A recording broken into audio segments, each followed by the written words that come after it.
Paula, and I'm putting this question in place of Deputy Stephen Matthews, who submitted it.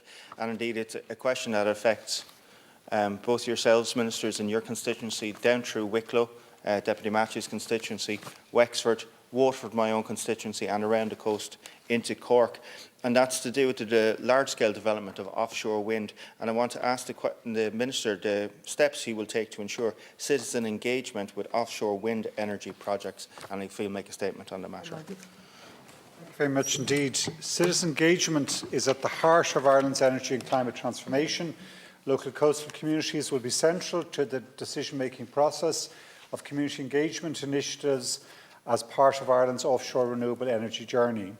The Maritime Area Planning MAP Act 2021 provides the legal underpinning to an entirely new marine planning system which will enable the realisation of our offshore renewable energy ambition by establishing a well-regulated and inclusive consenting process with comprehensive environmental assessments and consultations to enable meaningful community engagement. Work on a revised offshore renewable energy development plan, which will provide an evidence base for the identification of areas most suitable for the sustainable development of offshore renewable energy, has been initiated by my department.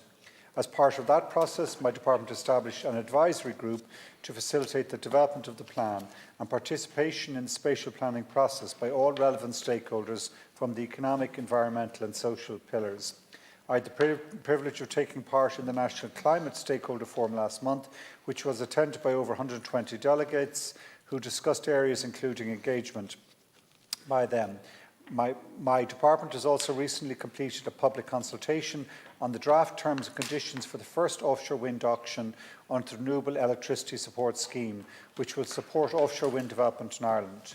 Projects successful at auction will be required to make significant community benefit contributions from an early stage in the life cycle of an offshore wind project. There's been a significant response from local communities, and my department is now carefully considering all submissions before a formal response will issue later this year. Thank you, Minister. So, look, the south and east coasts are going to be the next step in terms of unlocking offshore renewables, and then we'll see, hopefully, with the development of floating offshore technology, the west coast begin to open up. But there's no two ways about it. These projects will have a visual impact. And there are people in my community, just as there are people in your community and Deputy Matthew's community, who are legitimately concerned about that visual impact and concerned about other environmental impacts that might be there. Now, I do realise there's an onus on the companies to engage with the community. I think we have to talk about citizen engagement, but we also have to talk about community benefit. And I think we have to talk about community benefit in a real way. I think we as an island have to feel like we're deriving benefit from this as an island and as an economy, and not just that the profits are being levied by large companies. So I do think there's a role in government communications to get the message across both in the scale of the challenge and the scale of the opportunity. Deputy Minister. I agree to Deputy Cassidy.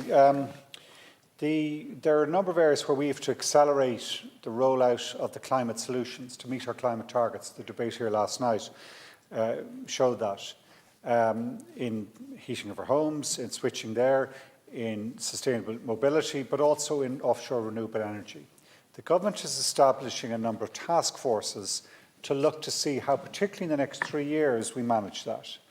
And in the offshore renewables, it will be making sure that we complete the auctioning, the consenting, the planning permission, and we see contracts started for the first phase of projects. There are relevant projects which have already been planning for up to 10 years.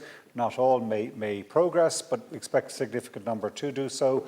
And that group of projects will be central in terms of arriving in the mid part of this decade, mid-2026 to 2027.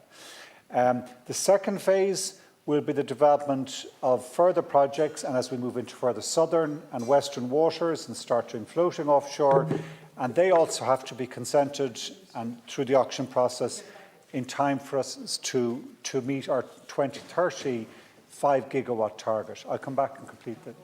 Yes, thank you, Minister. And I suppose you are talking overreaching national targets, and of course we must think of that, and we must think of it particularly in the context of the carbon budgets that were passed last night. But the flip side of the coin, and this isn't strictly related, but very closely related, there was a public meeting, for example, last night in Clonea Power in Waterford, where a large group of local residents came together to voice their concerns about a very large solar project.